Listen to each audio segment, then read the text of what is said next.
Hello student, आज की इस वीडियो में यूपी बोर्ड कक्षा 12 के बच्चों के लिए काफी मोस्ट इंपोर्टेंट क्वेश्चन लेकर आए हैं। बहुत सारे बच्चे कमेंट कर रहे थे कि सर पद्यांश में जो छूट गया है, मतलब कि महत्वपूर्ण प्रश्न, उसको भी प्लीज करा दीजिए, काफी कम समय बचा है। तो उन्हीं के कमेंट को पूरा करें। आज की इस वीडियो में दो पद्यांश बताएंगे जो कि बेस्ट है, मतलब मोस्ट इंपॉर्टेंट है। इसका सोल्यूशन बताएंगे कि कैसे करना है पेपर में, और ये दोनों काफी मोस्ट इंपॉर्टेंट है। वीडियो को तुरंत लाइक कर देना। जो भी बच्चे नए हैं चैनल पर सब्सक्राइब करके बेल आइकन हिट कर लेना, क्योंकि यहाँ पे फिजिक्स, केमिस्ट्री, मैथ, बायोलॉजी सबकी तैयारी बेस्ट कराएंगे।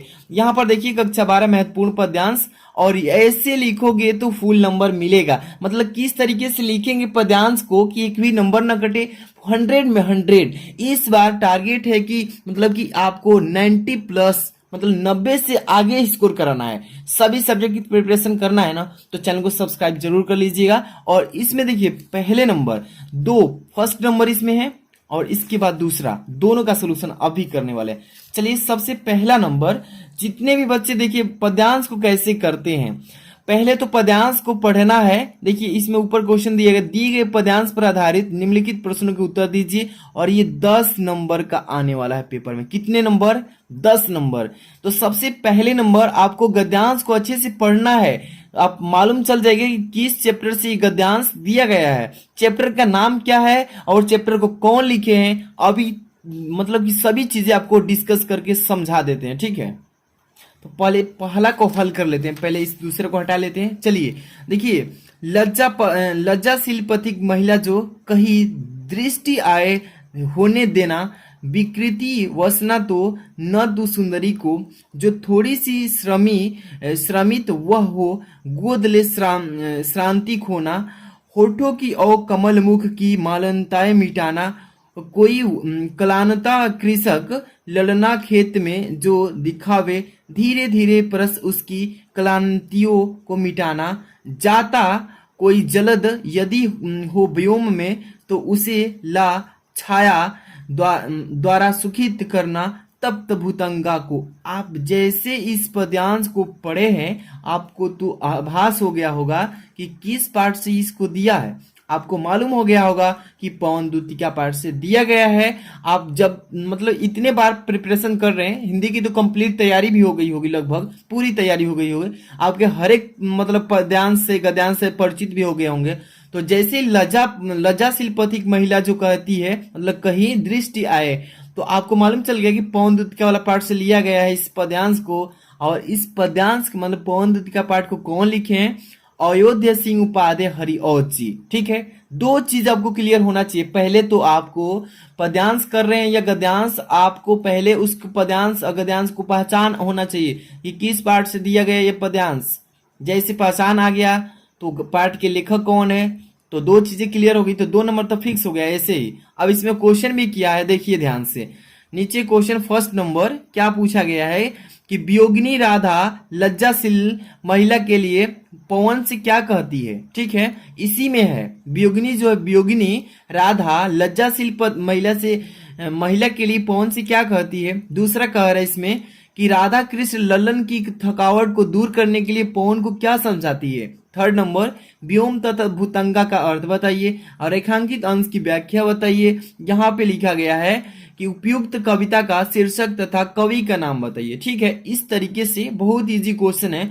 सबसे पहले नंबर इसमें तो दे दिया है आपको पेपर में, तो पहले नंबर ऊपर में देखने को मिलेगा, उपयुक्त कविता का शीर्षक तथा कवि का नाम बताइए। इस तरीके से पहले ही नंबर मिलेगा, लेकिन लास्ट में दे दिया है, सूटेबल कर दिया है, लेकिन उससे मतलब नहीं है, आपको प्रश्न का आंसर मालूम होना चाहिए। तो चलिए सबसे पहले नंबर, वियोगिनी राधा लज्जाशील महिला के लिए पवन से क्या कहती है, इसका पहले यहाँ पे हम लोग उत्तर लिख लेते हैं, तब इसके बारे में हम आगे बात करेंगे, ठीक है। तो पहला नंबर का जो वियोगिनी राधा लज्जाशील महिला के लिए पवन से क्या कहती है, तो इसका उत्तर यहाँ पे लिख लेंगे फर्स्ट नंबर का। ध्यान से देखिएगा कि राधा लज्जाशील महिला के लिए कहती है कि मार्ग में तुझे कोई लज्जाशील स्त्री दिखाई दे तो उसके वस्त्रों को मत उड़ाना।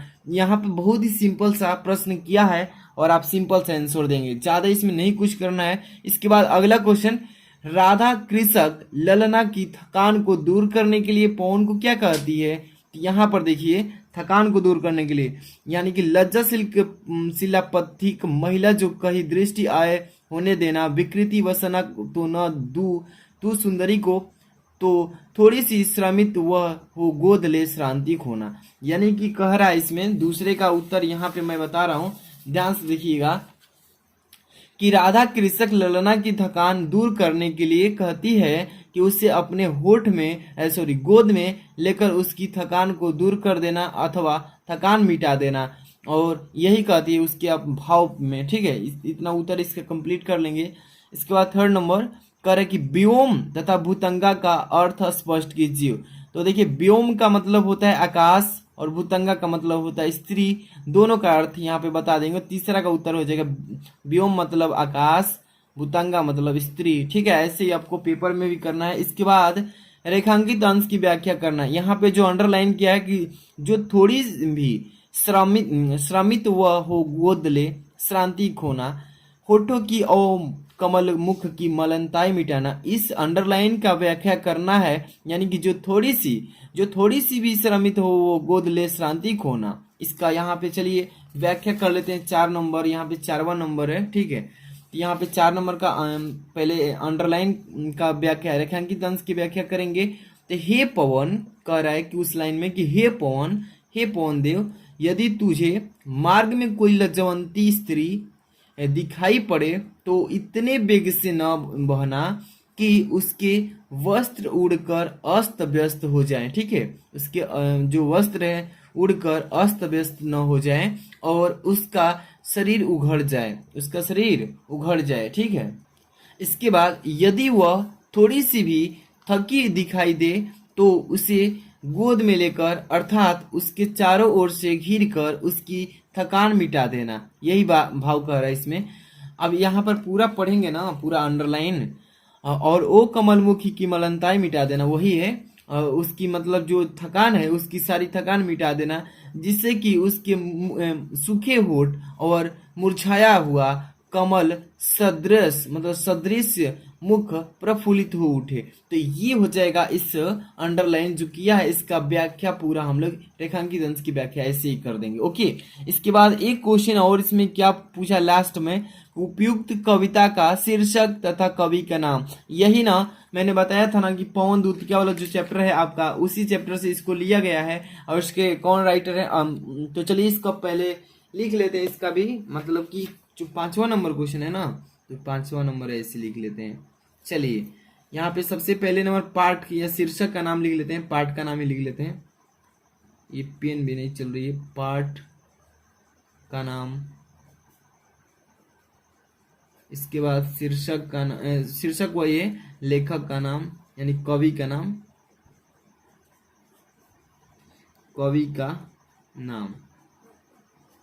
हो गया। चलिए दोनों का नाम लिख लेते हैं। पाठ का नाम क्या है, पवन दूतिका।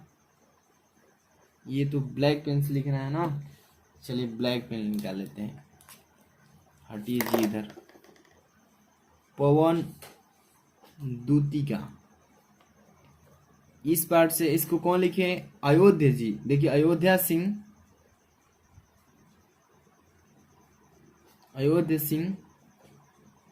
पाध्याय हरिओध जी, हरिओध।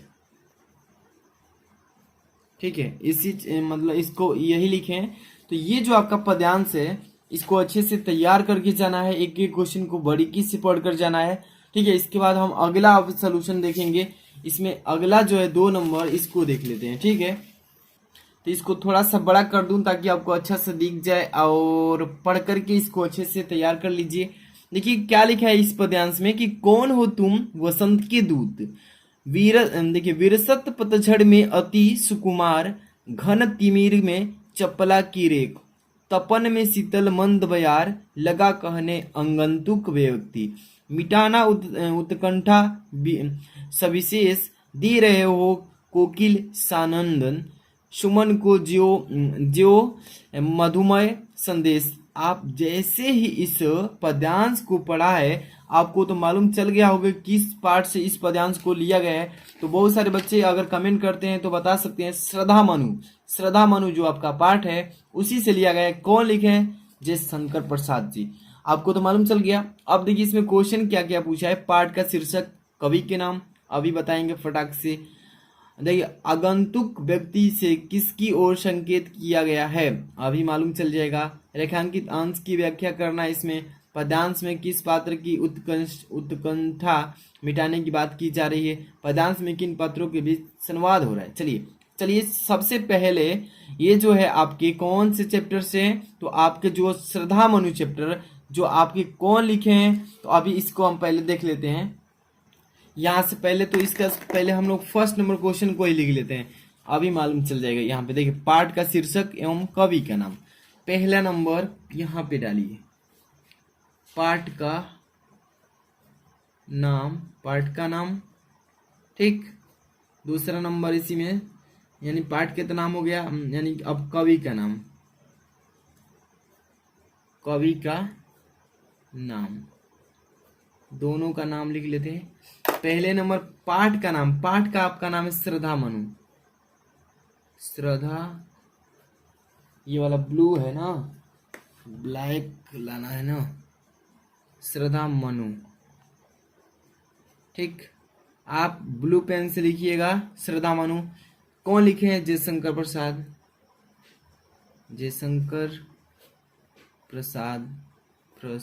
जी। ओके, इतना हो गया। इसके बाद इसमें अगला क्वेश्चन क्या पूछा है, ध्यान से देखिए।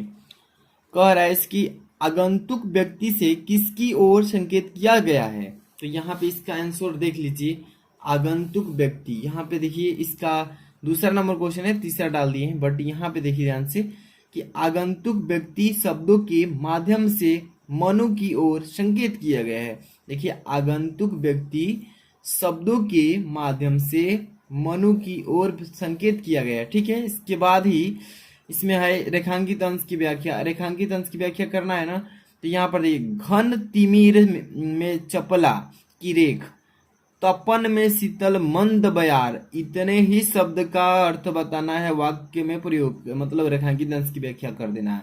यहाँ पे हेडिंग लगा लेंगे रेखांकित अंश की व्याख्या, और इसमें क्या लिखेंगे, ध्यान समझिएगा कि मनु श्रद्धा से उसका परिचय जानने हेतु प्रश्न करते हुए कहते हैं कि मेरे इस अत्यंत निराशापूर्ण और अंधकारपूर्ण जीवन में काले बादलों की बीच बिजली की रेखा के समान और वेदना एवं व्यथा से तप्त मेरे जीवन में शीतल और मंद गति से चलने वाली पवन के समान कौन हो सकता है, इतना हो जाएगा, ठीक है। इसके बाद ही आप इसको अच्छे से तैयार कर लेंगे। इसके बाद ही इसमें अगला जो इसमें क्वेश्चन पूछा है कि पद्यांश में 4 नंबर, पद्यांश में किस पात्र की उत्कंठा मिटाने की बात की जा रही है, तो यहाँ पर देखिए, यहाँ पे क्वेश्चन है अगला कि पद्यांश में श्रद्धा के द्वार मनु की उत्कंठा मिटाने की बात कही जा रही है, यानी कही गई है, यानी पद्यांश में श्रद्धा के द्वारा मनु की उत्कंठा मिटाने की बात कही गई है। इसके बाद ही अगला नेक्स्ट क्वेश्चन है, पद्यांश में किन पात्रों के बीच संवाद हो रहा है, तो पद्यांश में देखिए, पद्यांश में मनु और श्रद्धा के बीच संवाद हो रहा है। इसी तरीके से सिंपल क्वेश्चन पूछेगा, इजीली आप सभी क्वेश्चंस को अच्छे से अटेम्प्ट कर लेना। मैंने दोनों पद्यांश को बता दिया है और काफी मोस्ट इंपॉर्टेंट है। जो भी बच्चे को पसंद आया तो लाइक शेयर करना, चैनल पर सब्सक्राइब करके बेल आइकन हिट कीजिए, कोई वीडियो मिस ना हो, इसके लिए चैनल सब्सक्राइब करके जुड़े रहना है। मिलते हैं नेक्स्ट वीडियो में, थैंक्स फॉर वॉचिंग।